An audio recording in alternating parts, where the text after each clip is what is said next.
कार्रवाई इंसाफ होना चाहिए ना। हमारा पुत्र मरी गया जो घर बुलाई अंदर सदी मारिया ने, दोस्त सन इसने अंदर बुलाई तब मारिया ने, मारी तो जहर भी दिता ने, वो जहर तो डिक्लेयर हुई जैसी वैसे हूँ डॉक्टर साहब तक ही तो गए। सुबह मतलब दोपहर ने टाइम तकरीबन 11 बजे पर मतलब इन्होंने थोड़ी लड़ाई सी और मैं सॉल्व करी उससे उसकी मैं कार दे गया मुझे लड़ाई किस वजह से जी लड़ाई कड़ी वजह थी बस थोड़ा कोई आपसी मामला सन इस तरह तो बाकी उसकी वजह तो लड़ाई सी तो मैं मतलब उन्हें किसी गया सी उन्हें आखिया असा बिल्कुल इसी हाथ ना लाने कुछ भी ना मुड़ी तो चार तकरीबन 3:30 बजे मतलब इसमें की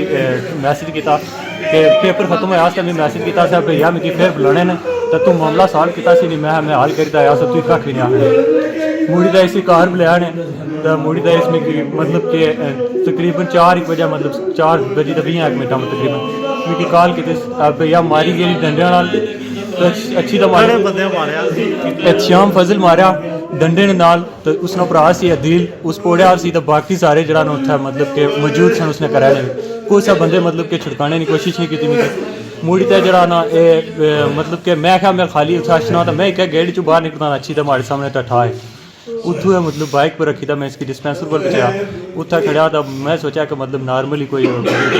उस डिस्पेंसर फिर नॉर्मली जी अपनी फर्स्ट एड सन लिखियाँ इसकी